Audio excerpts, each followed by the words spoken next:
Assalamualaikum warahmatullahi wabarakatuh. Berjumpa lagi dengan channel saya.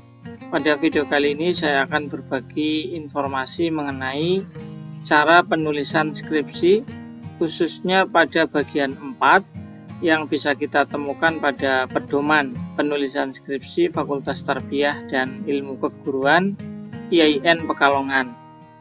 Kita akan masuk ke bagian lampiran. Kita akan lihat struktur bab 4 untuk penelitian kuantitatif. Nah, ini pada halaman 52 lampiran 7 kita bisa baca contoh daftar isi ya, penelitian kuantitatif. Kita langsung masuk ke bab 4. Nah, ini adalah isi dari bab 4. Bab 4 itu isinya adalah hasil penelitian dan pembahasan. Kemudian pada subbab pertama yaitu A ini data hasil penelitian. Kemudian yang B, analisis data, dan C adalah pembahasan. Nah, karena ini masih umum, maka saya coba buatkan struktur yang lebih spesifik atau lebih rinci sebagai berikut.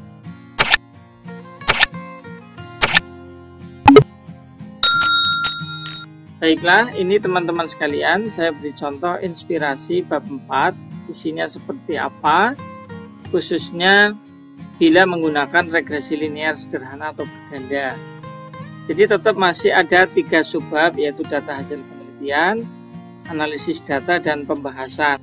Kemudian saya lebih rinci lagi sub dari subbab, yaitu yang pertama gambaran singkat objek penelitian, kemudian deskripsi data responden berdasarkan apa, misalkan jenis kelamin, ya misalnya saja begitu. Kemudian berdasarkan usia dan sebagainya, itu sebagai contoh ya. Nah, kemudian yang B itu analisis data, isinya uji instrumen penelitian yang menggunakan kuesioner ya, terutama itu isinya uji validitas sama reliabilitas. Kemudian uji prasyarat regresi linear sederhana, uji normalitas ini, kemudian multiko atau multikolinearitas, kemudian ada uji heteroskedastisitas dan juga autokorelasi. Baru yang bagian ketiga yaitu analisis regresinya, baik sederhana maupun berganda. Terdiri dari uji T atau uji individu, kemudian uji F, uji serentak bagi yang berganda. Kemudian yang ketiga baru diisi adalah koefisien determinasi. Nah, baru masuk ke pembahasan. Di bagian pembahasan ini teman-teman silakan nanti bahas rumusan masalah pertama. Bila berupa rumusan masalah deskriptif, silakan dijelaskan di sini. Misalkan deskripsi pembelajaran menggunakan video animasi dan seterusnya. Kemudian yang kedua silakan juga sama, misalkan masih ada rumusan masalah yang bersifat deskriptif.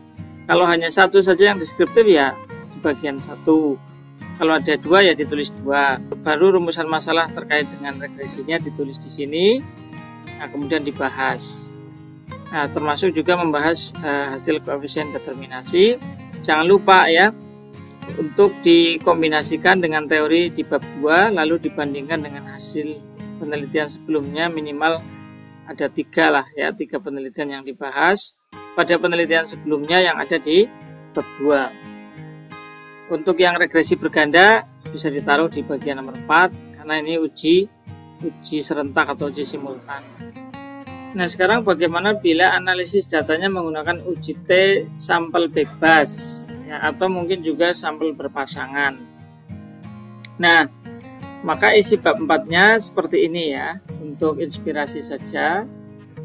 Untuk subbabnya masih tetap ABC, tetapi subbabnya ada sedikit perbedaan. Misalnya di sini bagian A2 ini ada tambahan deskripsi pelaksanaan pembelajaran. Karena mahasiswa menyelenggarakan kegiatan pembelajaran dengan skema kelas kontrol dan eksperimen, maka harus dijelaskan di sini deskripsi pelaksanaannya seperti apa. Kemudian baru deskripsi responden. Nah, kemudian setelah itu yang analisis data kurang lebih sama dengan yang tadi, yang regresi, validitas, reliabilitas, bila nanti teman-teman menggunakan instrumen berupa kuesioner atau soal tes ya. Nah, kemudian ada juga uji prasyarat untuk uji T, yaitu uji kenormalan data, baik data pretest maupun post-test, dan juga uji homogenitas ya, untuk pretest maupun post-test terkait dengan kelas eksperimen dan data-data kelas kontrol. Baru masuk ke uji tes sampel bebas untuk data pretest dan uji tes sampel bebas data post test. Ini adalah uji hipotesis penelitiannya ada di sini. Untuk uji tes sampel bebas data pretest ini dipakai untuk mengetahui apakah kemampuan awal dari siswa itu seragam atau sama atau tidak. Tuh. Nah, yang terakhir baru pembahasan. Ini sesuaikan dengan pola urutan pada rumusan masalah. Silakan dibahas sesuai rumusan masalah dan hasil uji hipotesisnya ya pada subbab sebelumnya di sini dibahas. Dan juga untuk ini sebelumnya di subbab B4 ini B4 yaitu sampel bebas data post test. Kemudian dikombinasikan dengan teori di bab 2 lalu dibandingkan dengan 3-4 hasil penelitian sebelumnya yang ada di bab 2.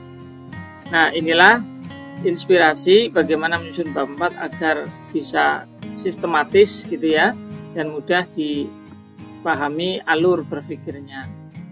Mudah-mudahan bermanfaat.